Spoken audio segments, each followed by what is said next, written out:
Hayath Nagar police station పరిధిలోని RTC colony వద్ద జరిగిన ఘోర రోడ్డు ప్రమాదంలో ఐశ్వర్య అనే ఎంబీబీఎస్ విద్యార్థిని మృతి చెందింది. ఆమె తండ్రికి తీవ్ర గాయాలయ్యాయి. ఈ ప్రమాదంతో తాము ఎంతో బాధలో ఉన్నామని బిగ్ టీవీతో ఎంబీబీఎస్ విద్యార్థిని కుటుంబ సభ్యులు మాట్లాడారు. కారు నడిపిన వ్యక్తిపై కఠిన చర్యలు తీసుకోవాలని వారు డిమాండ్ చేశారు. మరిన్ని వివరాలు మా ప్రతినిధి అనిల్ అందిస్తారు. పోలీస్ స్టేషన్ పరిధిలో రోడ్డు ప్రమాదం చోటు చేసుకుంది. ఆర్టీసీ కాలనీ వద్ద రోడ్డు దాటుతుండగా ఐశ్వర్య ఎంబీబీఎస్ 3వ సంవత్సరం చదువుతుంది. తను అక్కడికక్కడే మృతి చెందడం జరిగింది. అదేవిధంగా తన తండ్రి మాత్రం ప్రజెంట్ గాయాల పాలే చికిత్స పొందుతున్నాడు. దానికి సంబంధించి ప్రజెంట్ ఎవరైతే మృతి చెందారో ఐశ్వర్యకు సంబంధించి పోస్ట్ మార్టం నిమిత్తం ఉస్మానియాకి అయితే తరలించడం జరిగింది. అసలు ఈ ప్రమాదానికి సంబంధించి కావచ్చు, అదేవిధంగా కారు గుద్దడంతో ఈ ప్రమాదం జరిగినట్టుగా కూడా తెలుస్తుంది. కాబట్టి ఆ కారు అతివేగంగా విజయవాడ హైవే నుంచి హైదరాబాద్ వస్తుండగానే ప్రమాదం చోటు చేసుకున్నట్టుగా కూడా తెలుస్తుంది. అయితే ఇందులో భాగంగానే ప్రజెంట్ మనతో పాటు ఐశ్వర్యకు సంబంధించిన కుటుంబ సభ్యులు ఉన్నారు. వారితో మాట్లాడదాము. అంటే ఎప్పుడు మీకు సమాచారం అందింది, ఈ ఘటన ఎప్పుడు జరిగింది, మీరేం చెప్తారు? 7 o'clock అయింది. ఎలా జరిగింది సార్?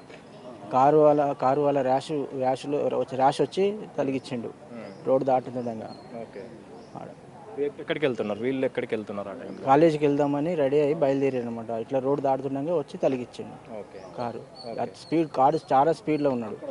అది వాడు కనీసం బండి ఆపి కూడా చూడలేడు, అట్లనే వెళ్ళిపోయాడు. అది ఇప్పుడు చికిత్స పొందుతున్న ఎవరైతే ఉన్నారో ఆయనకు సంబంధించి ఎలా ఉంది, ఆయన పరిస్థితి ఎలా ఉంది? మా తమ్మునికి కాలుకు దెబ్బ తగిలింది బాగానే. ఆపరేషన్ చేయాలన్నారు. ట్రీట్మెంట్ నడుస్తుంది. ఏ హాస్పిటల్? నీలాద్రి హాస్పిటల్. అక్కడ నీలాద్రి హాస్పిటల్ చేసేసారు. ఫస్ట్ సన్ రైజ్ పోయారు. సన్ రైజ్కి వెళ్ళి నీలాద్రికి పంపించారు. నీలాద్రిలో చేపిస్తారు ఇప్పుడు ఆపరేషన్. ఆ డ్రైవర్ని మాత్రం కఠినంగా చర్య తీసుకోవాల్సింది కోరుతున్నాం. అంటే ఇప్పటివరకు మీ పోలీసుతో మళ్ళీ కాంటాక్ట్ ఏం కాలేదండి. కంప్లైంట్ అయితే రేజ్ చేశారు. మా పెద్దబాబు గారు కూడా అక్కడే ఉన్నారు పిఎస్లో. అప్పుడు ఆయన కంప్లైంట్ అయితే రేజ్ చేశారు. కార్ నెంబర్ ఏదో ఐడెంటిఫై అయ్యిందని చెప్పారు.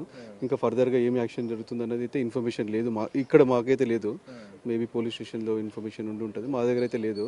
బట్ ఐశ్వర్య ఇప్పుడు 3rd year ఎంబీబీఎస్ చదువుతుంది. She is a diamond in our family. మా ఫ్యామిలీ మొత్తంలో ఒక డాక్టర్.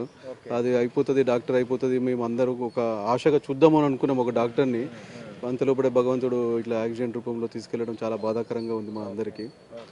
అంటే ఎంతమంది సార్ పేరేంటి?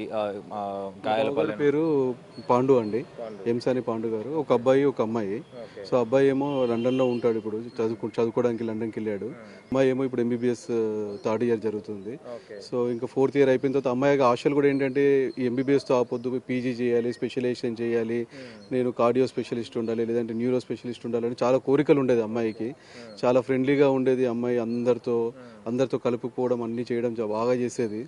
వీఆర్ యాక్చువల్లీ మిస్సింగ్ లాటర్ అండి. ఆర్టీసీ కాలనీలో నివాసం ఉంటాం. ఎవ్రీ వీకెండ్ వస్తుందండి. సో మండే మార్నింగ్ వెళ్తుంది. అదే క్రమంలో ఇవాళ కూడా బావగారు రోడ్డు దాటిచ్చేసి బస్సు ఎక్కిద్దామని వెళ్ళారు. సో ఎవ్రీ మండే మార్నింగ్ వెళ్తారు. బట్ ఈరోజు ఈ కారు రూపంలో వచ్చేసి అమ్మాయిని తీసుకొని వెళ్ళిపోయింది. ఇప్పుడు పోస్ట్ మార్టం గురించి ఏం చెప్తున్నారు? పోస్ట్ మార్టం గురించి ఏం లేదండి, పంచనామా కార్యక్రమాలు జరుగుతున్నాయి. పోలీసు వాళ్ళు వచ్చారు. ఇప్పుడు అంటే ఇది అయిపోగానే అప్పగించేస్తామని చెప్పారు. కాకపోతే మేమే ఇంకా కంక్లూజన్ లేదు. ఎందుకంటే బావగారికి కూడా ఇప్పటికీ మా కోడలు చనిపోయిందని చెప్పలేదు ఇంకా మా బావకి. ఎందుకంటే ఈయన కంప్లీట్ ఇంకా అన్కాన్షియస్లోనే ఉన్నాడు మా బావగారు. సో ఇంకా ఆయనకు చెప్పాలి, ప్లస్ మా అల్లుడు కూడా లండన్ నుంచి రావాలి. సో అది మేము కూడా డిస్కస్ చేస్తున్నాం డాక్టర్స్తో ఎప్పుడు తీసుకెళ్ళాలి ఏంటి అని. అంత్యక్రియలకు సంబంధించి ఎక్కడ జరిపే అవకాశం ఉంటుంది? అంటే మా బావ వాళ్ళది ప్రాపర్గా చుట్కులు అండి, మెదక్ జిల్లా చుట్కులు గ్రామం వాళ్ళది ప్రాపర్. బట్ ఇప్పుడు కూడా ఇక్కడికి మేము కిరాయికే ఉంటాము. చాలా లో క్లాస్ ఫ్యామిలీ మాదందరిది. సో ఇంకా మా బావగారికి ఒకసారి చెప్పిన తర్వాత మేము డిసైడ్ చేస్తామండి, మరి ఇక్కడ చేయాలా లేదంటే ఊరు తీసుకెళ్ళాలి అని చూస్తాం. మీరు చెప్పండి, మీకు సంబంధించి పోలీసులు ఏం చెప్తున్నారు, ఏమని మీకు సమాచారం ఇవ్వడం జరిగింది? అది ఇటు అయిన వెంటనే ఇమ్మీడియట్లీ వాళ్ళ మా పెద్దనాన్నకి కాల్ చేసారు.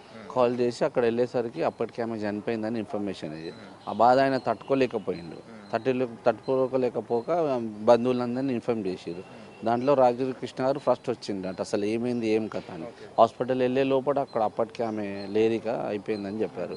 మొత్తానికైతే ఐశ్వర్యకు సంబంధించి ప్రజెంట్ అయితే పోస్ట్ మార్టం జరుగుతుంది. దానికి సంబంధించిన పంచనామా కూడా కొనసాగుతుంది. అదేవిధంగా తన తండ్రికి సంబంధించి పాండుకి అయితే ప్రజెంట్ ఒక కాలు విరిగిందని చెప్పేసి, పూర్తిగా బ్రేక్ అయిందని చెప్పేసి కూడా బంధువులు అయితే చెప్తున్న పరిస్థితి.